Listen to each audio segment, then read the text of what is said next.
অন্যান্য দিনের মতো আজকেও সকাল সকাল ঘুম থেকে উঠে পড়েছি। উঠে দেখছি ভীষণ বৃষ্টি হচ্ছে, চারিদিক পুরো অন্ধকার করে এসেছে। এদিকে কর্তামশাই বলছে কী গো কী করবে, বাবুকে কি স্কুলে পাঠাবে? আমি বলছি উঠে যখন পড়েছি রান্নাটা তো করি, তারপরে নয় বৃষ্টি থামলে স্কুলে যাবে। এদিকে আমি মাছের ঝোল করতে এসেছি। আজকে একটু মাছের ঝোলটা খুব পাতলা করেই করব, কারণ কয়েকদিন ধরে ভীষণ রিচ খাওয়া হয়ে গেছে। তাই মাছের ঝোলটাকে একদম পাতলা করে করব। রুই মাছ নিয়ে নিয়েছি, রুই মাছগুলো ভালো করে নুন হলুদ মেখে নিয়েছিলাম। এবার ওই তেলের মধ্যে রুই মাছগুলো ভেজে নিচ্ছি। একদিকে রান্না হচ্ছে আর একদিকে বাবুকে মাঝে মাঝে ডাকতে চলে আসছি রুমের মধ্যে। বাবু ওঠ, ঘুম থেকে ওঠ।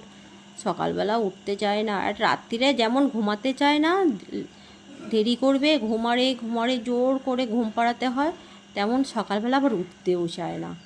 এই হয়ে যায় সমস্যা। এদিকে মাছগুলোও আমার ভাজা হয়ে গেছে। ওই মাছের তেলের মধ্যেই আমি আলু দিয়ে দিলাম। আলুগুলো এবার ভেজে নিচ্ছি।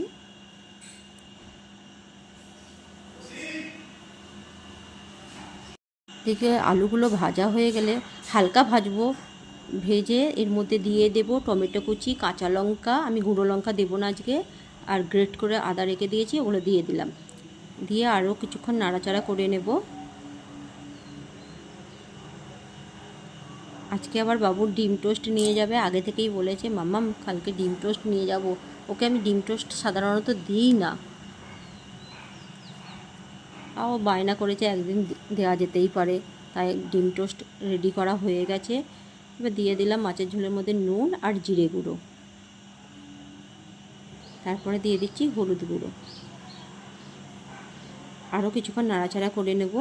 নিয়ে আমি গরম জল দিয়ে দেবো, যাতে তাড়াতাড়ি হয়ে যায় ঝোলটা। আর আমি যে কোনো রান্নায় গরম জলটাই বেশি ইউজ করি। দেখো এখানে কালারটাও অনেকটা চেঞ্জ হয়ে গেছে। এবার গরম জল দিয়ে দিলাম, যার কারণে সঙ্গে সঙ্গে ফুটতে শুরু করেছে ঝোলটা। এদিকে বাবুর স্নান হয়ে গেছে, ওর ইউনিফর্মও পরা হয়ে গেছে। কিন্তু ও তো একা ভাত খাবে না। মাছের ঝোলটা কিছুক্ষণ ঢেকে রেখেছিলাম, এই হয়ে গেছে। এবার মাছগুলো দিয়ে দেবো। মাছের ঝোলটা নামিয়ে আমাকে ভাত খাইয়ে দিতে হবে, নিজে হাতে ভাত খাবে না, ভাতটা খাইয়ে দিতে হবে। স্নান করবে একা, রেডি হবে একা, ভাতটা আমায় খাইয়ে দিতেই হবে। আর ওদিকে কর্তামশাই টিফিনটা গুছিয়ে ওর ব্যাগে দিয়ে দেবে। আলু সেদ্ধ হয়ে গেছে।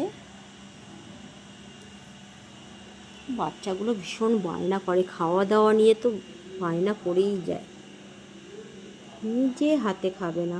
মাছের ঝোল হয়ে গেছে, আমি এবার খাইয়ে দিলাম ওকে। ও খেয়ে স্কুলে চলে গেছে।